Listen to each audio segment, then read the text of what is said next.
babandi bambere bahitamwe agakiza mukirize cyane abandi mutubika amaso kwisengera nagira ikigutera isoni abahisemwe agakiza abashimiye cyane Imana ibahezagire ndababona kumubwira umukoresha ko mbabajwe cyane n'amakosa nakoze kandi ko nahora ndabikora nahatahora bimenya duka ko navuye imbere yiwe andugije grade mu mezi makeye mu minsi mikeye narinda hamaze agaca mpa gutwara bari bahari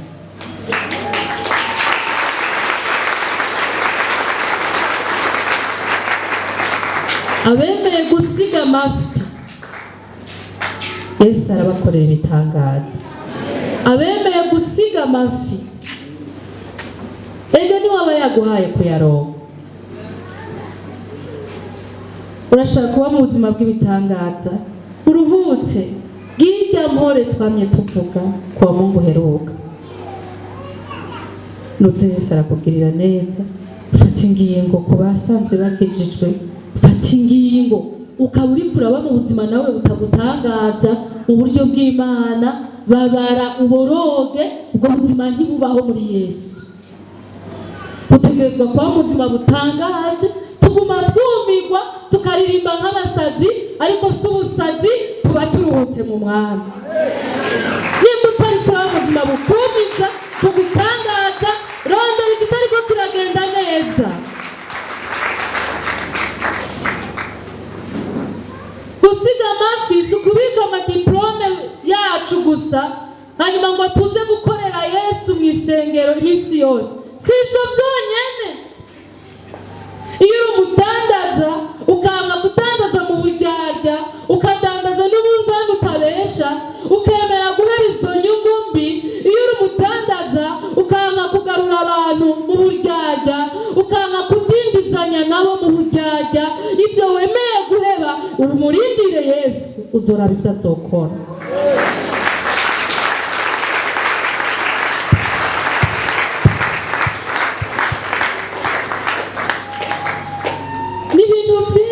injira mu buzima bwanyu murabe ingene mubukora injira mu miryango yanyu murabe ingene mubanye nabo mubana urabe ko atari wowe wabahindukiye umuryango injiramo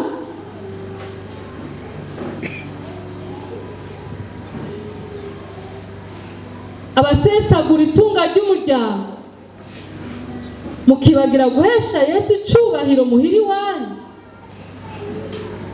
siga byose byahora bibabaza Yesu umwami yadupfiriye nacutinya amaso y'abantu ibyo byose nacubiraba n'iby'akanya gato tuduze ibiganza dusenge twese Imana kumara inyota usige byose tuzi ijwi ryawe usenge tuzi ijwi ryawe ubwire Yesu hari ahantu ukeneye kumarwa inyota kugira ngo wemere gukora ibyo agomba kugira ngo wemere gusiga amafi umukurikire wemere gusiga amafi utangariza abandi uhinduke uroba abantu dusengera ibitangaza bitatu icambere n'icy'agakiza kuri abantu bagomba kuronka ubuzima uronka ubugingo budashira muri wewe uronka isezerano ry'Imana muri wewe igitangaza cya kabiri nukumarwa inyota igitangaza cya gatatu no guhinduka uroba abantu Imana ikora ibitangaza irabikora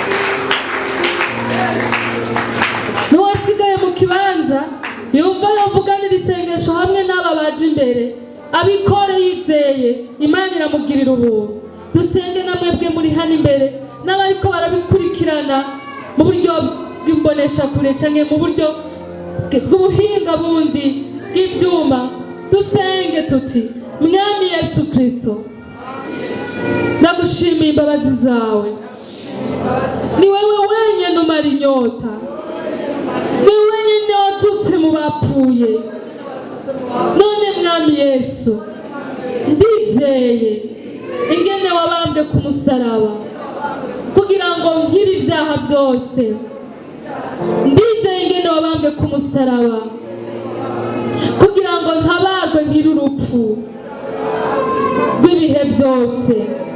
Ndizeye ko wazutse mu bapfuye kugira ngo ndonse ubugingo budashira, mpinduke icyaremwe gishasha.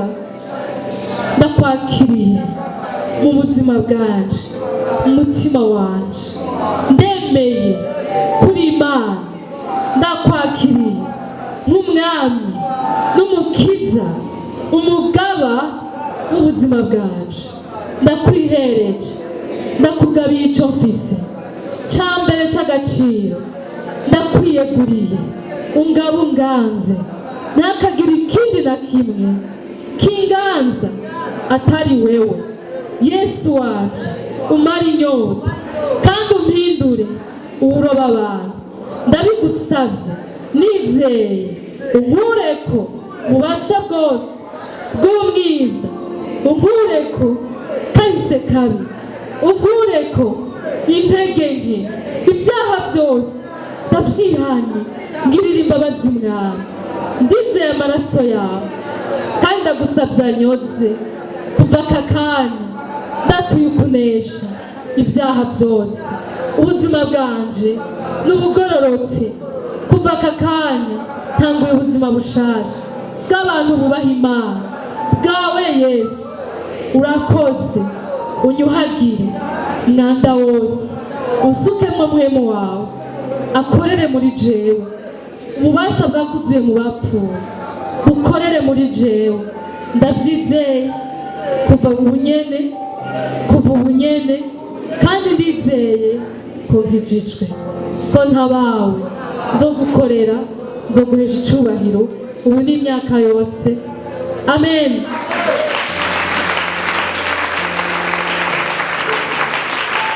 Turasenge. Data, ubugira kandi turi imbere yawe n'ibiganza byacu imbere yawe, tugushima kandi duciye bugufi imbere yawe mu kukuba, dushize hejuru icyubahiro cawe. Wewe w'imbabazi zose, ishimwe n'iryawe.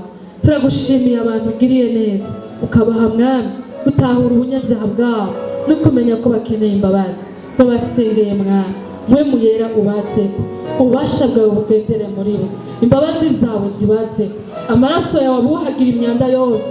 Ndavuguruje Satani ku buzima bwabo kandi ndakankamiye Satani n'ububasha bw'ubupfumu n'ububasha bw'uburozi mu izina rya Yesu Kristo.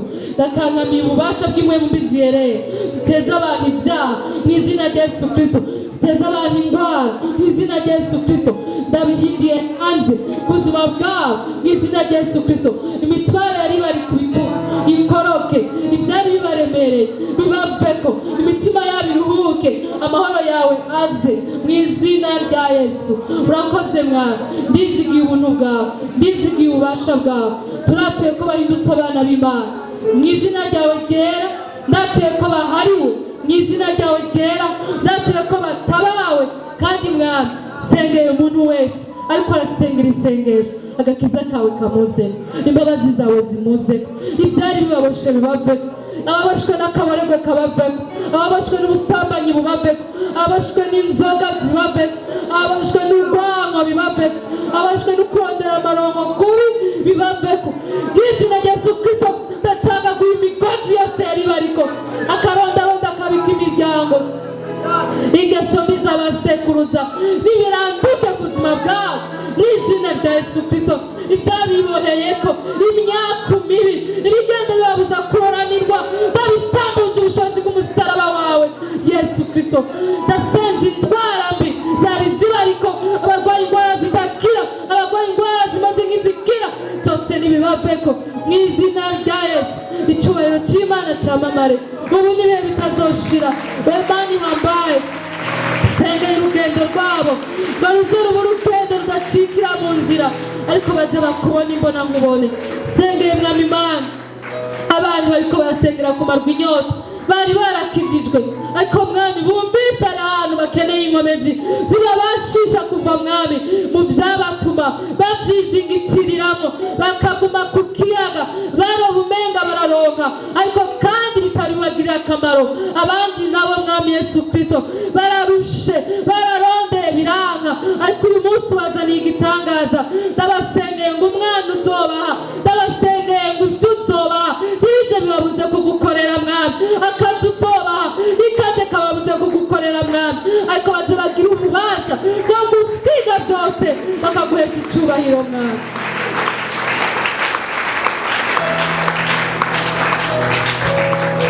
Twature hamwe isengesho. Mwami Yesu Kristo, ndakwizeye ko wazutse mu bapfuye, ufise ubushobozi bwose mu ijuru no mu isi, kandi ndakira ijambo ryawe rimbwira ngo sintinye. Ndakiriye ukwizera y'ukuri Imana ishobora kundobesha amafi, kandi si ibyo gusa, ndakiriye ububasha bumara inyota. Ifi undobesheje ntizimbuze kugukorera, ariko ndagusabye iki gitangaza naco nshobore kuroba abantu. Mpezagira mwana, ngira uwawe rwose, ndaguhaye ubuzima bwanje, urabe uko ubigenza, naho ndi umunyantege, naho nkabona aho vyoca, ndonderera inzira, unkoreshe ndobe bariko baratwagwa n'ubupfu bwa wa mwansi, ndobe bariko baratwagwa, rya jambo ryawe rimbeko, mpinduka uroba abantu. Urakoze, ndabisabye nizeye mu izina rya Yesu Kristo, amen.